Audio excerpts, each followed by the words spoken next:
दशहरे पर रावण दहन तो आपने कई देखे होंगे, पर राम और रावण की सेना द्वारा परंपरागत और खतरनाक युद्ध शायद ही आपने देखा होगा। तो चलिए हम आपको दिखाते हैं दशहरे का रावण वध, जो आज भी परंपरागत रूप से मनाया जाता है। मस्ती, रोमांच और खतरों भरा ये युद्ध राम और रावण की सेना के बीच होता है। मंदसौर के ग्राम धमनार का ये दशहरा अपने आप में अनोखा है।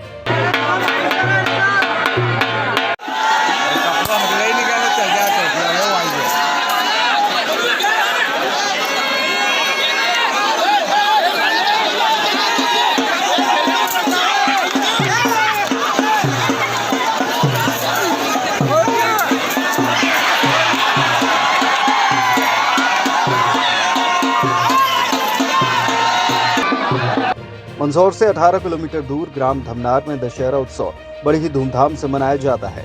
दशहरा उत्सव के आगे दिवाली भी फीकी पड़ जाती है। सीमेंट से बने रावण के पुतले का दहन नहीं किया जाता, बल्कि रावण का वध होता है। ग्रामीण मिलकर राम और रावण की अलग अलग टोलियां बनाते हैं। एक टोली राम की सेना कहलाती है तो दूसरी टोली रावण की सेना। फिर शुरू होता है राम और रावण की सेना का युद्ध।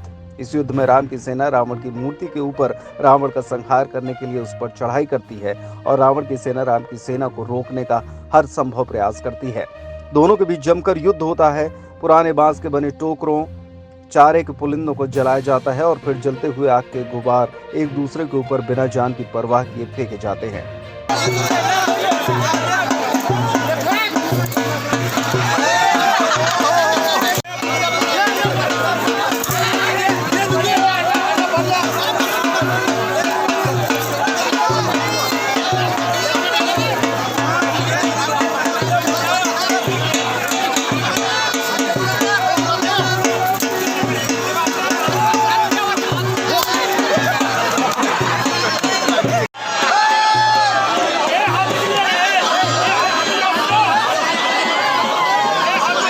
इस आग के युद्ध में कई बार लोग जल भी जाते हैं और उसके बाद शुरू होती है रावण के ऊपर चढ़ाई।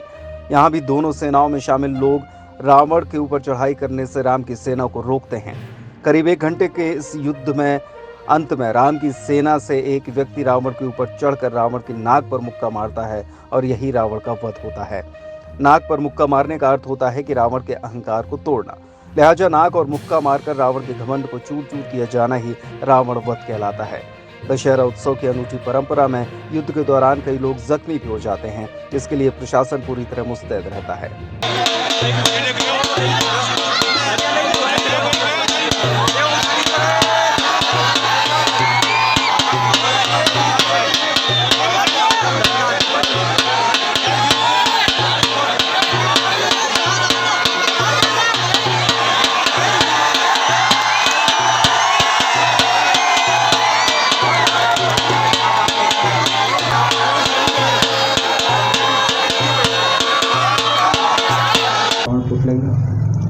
यहाँ पर कई वर्षों पुराना ये दशहरा चल रहा है। यहाँ पर गांव में सभी लोग एक साथ दशहरा मनाते हैं खुशी से, और यहाँ रावण मारने के लिए जाते हैं। जो लंका दहन किया जाता है, लंका दहन के बाद रावण का वध करने के लिए राम की सेना रावण पे चढ़ाई करती है, लेकिन रावण की सेना उनको चढ़ने नहीं देती। इसी प्रक्रिया के तहत रावण का वध करने के लिए राम की सेना रावण के ऊपर चढ़कर रावण पे नाक पे मुक्का मारकर रावण का वध किया जाता है। इसी प्रकार दशहरा का पर्व मनाते हैं। काफ़ी मशक्कत होती है वहाँ पर, तो जिसमें जितना जोर हो दिखा सकता है, बाकी वो सूर्यास्त से पहले रावण का वध करना आवश्यक होता है। रावण वध की इस अनूठी परंपरा को देखने के लिए आसपास गांवों से हजारों लोग शामिल होते हैं, लेकिन इस बार कोरोना काल के चलते छोटा आयोजन किया गया। लेकिन राम रावण के युद्ध और पारंपरिक आयोजन के चलते लोग काफी संख्या में देखने पहुंचे।